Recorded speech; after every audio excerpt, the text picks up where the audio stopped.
मध्य प्रदेश के इंदौर शहर में चोरों का एक ऐसा गैंग पुलिस के हाथ लगा है जो चोरी की वारदात करने के बाद लग्जरी लाइफस्टाइल जिया करता था। इन चोरों द्वारा बाकायदा एक फार्म हाउस बनाया गया था जहां पर एसी भी लगे पाए गए हैं। पुलिस ने जब इन्हें गिरफ्तार किया तो इनके पास से लाखों रुपए के सोने चांदी की जेवरात और नकदी भी बरामद हुए हैं। चलिए जानते हैं क्या है पूरा मामला। इंदौर के लसूड़िया थाना क्षेत्र में 17 फरवरी 2022 को असिस्टेंट कमिश्नर के घर चोरी की वारदात के बाद चोरों का सुराग लगाते हुए पुलिस ने बड़े गैंग को पकड़ा है। इस वारदात में चोरों ने सोने चांदी के आभूषण सहित लाखों रुपए चुरा लिए थे। चोरों की तलाश के दौरान पुलिस को भोपाल के मुखबिर से सूचना मिली कि 3 ऐसे शातिर चोर हैं जो भोपाल में रहकर लग्जरी लाइफ जी रहे हैं। पुलिस ने इन चोरों की रेकी की और जब यह पकड़े गए तो पुलिस भी चौंक गई। इन शातिर चोरों ने राजगढ़ भोपाल रोड पर 10,000 स्क्वायर फीट का एक फार्म हाउस बना रखा था जिसमें कई एसी और लग्जरी रूम थे। स्विमिंग पूल भी बना हुआ था। ये चोर वारदात के बाद अपने फार्म हाउस में लग्जरी लाइफ जीते थे। एडिशनल डीसीपी राजेश व्यास ने बताया कि 17 फरवरी 2022 को जब इंदौर के लसूड़िया थाना क्षेत्र में वह चोरी की वारदात हुई थी, उसके बाद पुलिस लगातार चोरों की तलाश कर रही थी। हुलिये के आधार पर पुलिस ने भोपाल के मुखबिर को भी सक्रिय किया। यहां 3 आरोपियों को पुलिस ने पकड़ा। इनके नाम अनूप सिंह, अभिषेक सिंह और अमित सिंह है। भोपाल के रहने वाले तीनों चोर स्कॉर्पियो में घूमते थे और खुद को टेलीकम्युनिकेशन कंपनी का अधिकारी बताते थे। ये जहां वारदात को अंजाम देते थे वहीं पर ही वह सोने गलाने का सामान और सभी औजार लेकर जाते थे। यदि नकली सोना होता तो उसे छोड़कर चले जाते थे। ताला तोड़ने के साथ ही उनके पास वॉकी टॉकी भी मिले हैं। इससे वे इलाके में पुलिस का मूवमेंट होता तो तुरंत अपने साथियों को आगाह कर देते थे। 17 फरवरी 2022 को जॉइंट डायरेक्टर नगरीय प्रशासन श्री राजीव निगम के 114 स्कीम में स्थित मकान में एक नकबजनी हुई थी।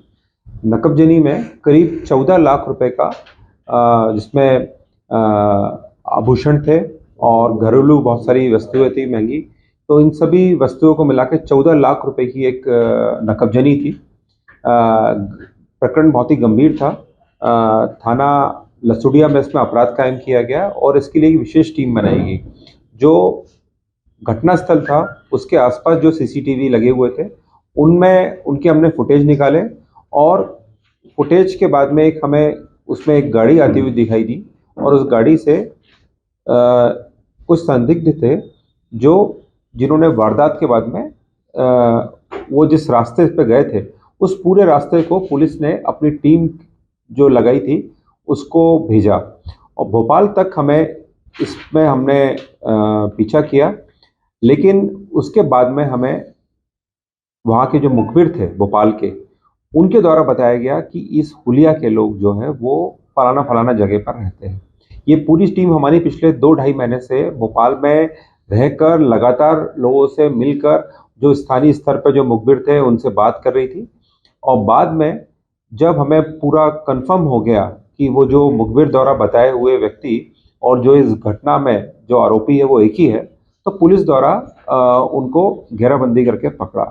वो एक भोपाल के एक लग्जरी फार्म हाउस में मिले और जब उनसे पूछताछ की गई तो उन्होंने जुर्म करना स्वीकार किया।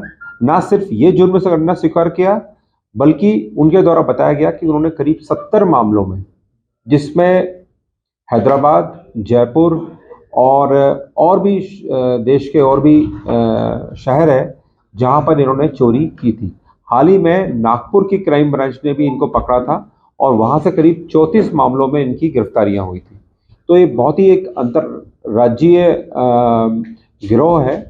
इनके और भी साथियों के बारे में पता किया जा रहा है। साथ ही इनके जो मॉडस ऑपरेंडी थी वो इस तरह की थी कि एक गाड़ी में आते थे और अपने आप को ये टेलीकॉम कंपनी के इंजीनियर्स और टेक्नीशियंस बताते थे और वायरलेस सेट वगैरह होता था। ये सूने घर में देखते थे कि इस घर में कोई है नहीं और उस घर में जाकर फिर ये हाईटेक तरीके से ये चोरी नकबजनी किया करते थे।